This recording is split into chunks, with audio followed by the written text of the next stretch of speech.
Falar de eleições na Argentina, a gente precisa ainda repercutir o resultado. E quem pode falar com a gente sobre os números, que surpreendeu até mesmo a equipe de Massa pela amplitude, é o Felipe Nunes, cientista político e diretor do Instituto de Pesquisa Quest. Felipe já com a gente em tela. Tudo bem, Felipe? Me ouve? Boa tarde, Tainá. Boa tarde, Renata. Prazer estar aqui com vocês. Felipe, por que foi uma surpresa, hein? Para até mesmo, enfim, para o ganhador, esses 11 pontos de diferença, para o adversário também. Quando a gente fala com as duas frentes, os dois falam, olha, a gente já estava acreditando na vitória do Javier Milei, sim, mas com esse percentual de diferença, não. Tainá, me parece que houve na Argentina um fenômeno que combina dois elementos que são, assim, fundamentais em qualquer interpretação política. O primeiro é a força que a economia continua tendo, o bolso continua tendo na hora do voto, né? Quando a gente combina alta inflação, falta de combustível e desvalorização da moeda, isso gera um sentimento econômico muito negativo e isso me parece ter tido um peso extraordinário, né, nessa reta final. Mas tem um outro elemento que é esse elemento da conjuntura, quer dizer, para além dessa economia muito negativa, a Argentina passa, nos últimos dois governos, tanto do Macri como do Fernandes, por uma incapacidade de gerar respostas efetivas para a população, né? Quando você tem uma incapacidade do Estado de prover resultados, e isso está tão verbalizado na economia, candidatos antissistema tendem a ter resultados muito mais positivos do que se espera. Por quê? Porque o eleitor tem vergonha de dizer que vai votar nesse candidato, mas o sentimento é tão forte, que na hora de ir ali para a urna, ele acaba depositando confiança em uma mudança mais radical do que a esperada. É quase como, desculpa, quase como você votar assim com uma venda, né? Vamos ver o que virá. Independentemente, não vou dar meu voto para isso daqui, que eu já tô, enfim, que já é descredibilizado mesmo, pelo que eu já estou enxergando. Então, fecho os olhos e voto no que pode vir. É, isso mesmo, né? Esses fenômenos de shy voter ou voto envergonhado, Tainá, eles estão ficando cada vez mais frequentes em várias democracias do mundo. Quando a gente encontra crises econômicas crônicas, como é que a gente observa na Argentina, associado a um certo descrédito na política, né? Uma incapacidade dos governantes de apresentar soluções, o eleitor não conta para a gente que vai fazer esse movimento, mas na hora da urna, esse peso econômico, essa insatisfação é tão grande que ela acaba mostrando aí uma margem maior do que a esperada pelas pesquisas, né, pelos estudiosos, ou seja, tem um movimento que é global. A Argentina é parte de um movimento maior em que a crise econômica associada a uma crise de representação acabam produzindo esses fenômenos. Felipe, que bom ter você aqui com a gente. Boa tarde. Me chamou também muita atenção e você fez uma avaliação nesse sentido ainda ontem, sobre como a gente gastou aqui alguns dias, né, tentando entender o peso do último debate presidencial na escolha dos argentinos. Então, ali houve um diagnóstico muito consensual de que Massa teria vencido aquele debate, Milei não soube navegar, mostrou despreparo. A gente ouviu tudo isso ao longo da semana passada. E na prática, o que a gente viu é que não só não fez diferença Massa ter eventualmente vencido aquele debate, como esse tipo de avaliação estava mascarando a tração que a campanha de Milei estava ganhando na prática. Qual que é o resultado? Assim, qual avaliação a gente pode fazer? Era olhar a corrida eleitoral com a lente antiga, né? Exigiria novos óculos para ver o que estava acontecendo na Argentina? Renato, prazer todo meu de estar aqui e te vendo de novo, né, ao vivo, aqui no ar. Olha, realmente é muito impressionante quando a gente olha para a dinâmica da nova comunicação política, a ineficácia desses instrumentos tradicionais, como o debate, né? A gente já teve no Brasil, em 89, debates que decidiram a eleição, os rumos finais de um processo eleitoral, né? Mas se a gente tiver um pouco de cuidado, a gente vai ver que aos poucos, Renata, está ficando realmente menos relevante, os debates estão tendo menos importância na decisão do voto.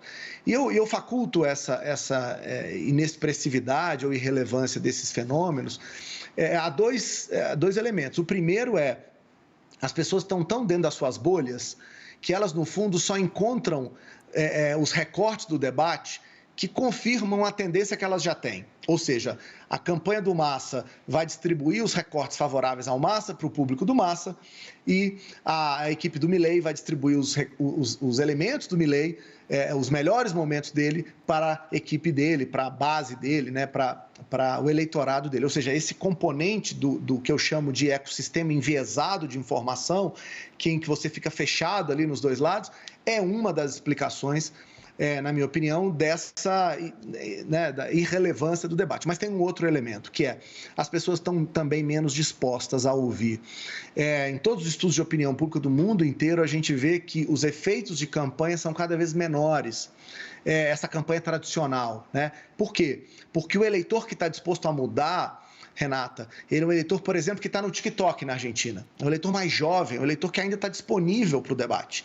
Esse eleitor não vê debate, esse eleitor não está preocupado com o desempenho midiático, né, dos candidatos. E aí tem um elemento de uma avaliação que fizemos, olhando para os dados de redes sociais na Argentina, a gente percebeu que o Massa, ele reforçou o componente de político naquele debate. Ele estava tão preparado, ele estava com respostas tão prontas, que ele parecia um político, que era exatamente o que a sociedade argentina rejeitava naquele momento. Então, são muitas as dimensões e é curioso, né? Gastamos horas de conversa sobre aquele debate para, no fundo, encontrar uma conclusão na direção oposta daquela que estava todo mundo falando, que foi, de fato, um consenso de que o Massa tinha ido muito bem nos olhos, né, de quem estava vendo esse processo numa ótica mais tradicional, diria eu. Eu até conversando hoje com uma fonte da campanha do Massa, né, eu perguntei, mas se o Milei passou a campanha inteira, né, nesse movimento, a gente aqui até compreende, porque a gente costuma ver esse tipo de comportamento, né? O segundo turno inteiro dizendo, né, como a gente costuma falar, das suas propostas iniciais, de propostas que o alçaram a esse patamar de favoritismo, como é que ele conseguiu não só ganhar, mas ampliar a sua vantagem sobre o Massa? E aí a fonte falava, olha, trazia esse exemplo que você dá, Felipe, em relação a essa percepção do debate, dele estar exposto enfim, um Milei mais sincero, né, do que a vestimenta do Sérgio Massa enquanto político. E também ele falava, olha, o voto que ele precisava, que era do centro-direita, ele conseguiu aí, entendeu? Não que o eleitor queira, acredite de fato no que ele está falando, mas era o que o eleitor de centro-direita precisava ouvir. Mas a minha pergunta, jogando um pouquinho para frente, porque a gente sabe que para se sustentar no governo, o grande desafio vem agora. Ele não tem maioria no Congresso. Então, ele vai precisar compor com a política. Como é que ele sustenta o seu discurso ou ele abandona logo de saída e assume um perfil mais centro-direita para conseguir governar? Como é que ele sustenta o apoio da sociedade, né, o apoio dos seus eleitores fiéis que foram cativados pelo Milei mais radical e governa junto com a política que ele tanto criou essa ojeriza, né, esse sentimento de adversidade? Tainá, o Milei tem um desafio enorme agora. E isso está expresso na maneira como ele fez o discurso de ontem. O primeiro discurso do Milei é um discurso técnico, um discurso lido, um discurso preparado. Depois ele vai para o improviso. Mas isso diz muito sobre o desafio que ele tem como presidente, né? O discurso que ele apresentou é um discurso difícil de se sustentar, porque enquanto ele está candidato, os problemas não são dele. A partir do momento que ele assumir a presidência, o telhado de vidro passa a ser o do Milei. E ele passa a ser o responsável pelo sucesso ou insucesso, nesse caso, eu diria, da economia, que é o principal problema que a Argentina enfrenta nesse momento. Então, a decisão de moderar o discurso pode ser lida pelo eleitorado dele, o eleitorado que o alçou a vitória lá atrás, né, nas PASSO, como uma traição, mas também deixar de fazer essa moderação pode significar não encontrar apoio por exemplo, na Assembleia Nacional, né? O partido do Milei, o movimento do Milei tem 37 deputados, é muito pouca gente, né? Ele vai precisar do apoio do Macri, da Patrícia Burit, para conseguir convencer o partido de direita moderado a governar. Mas esse partido não necessariamente concorda com todas as teses que o Milei apresentou, principalmente no primeiro turno, né? Então, esse desafio entre, né, se ficar, o bicho pega, se correr, o bicho come, é um desafio claramente que esse presidente vai enfrentar agora. Na minha avaliação, acontecerá com o Milei aquilo que geralmente acontece em democracias institucionalizadas.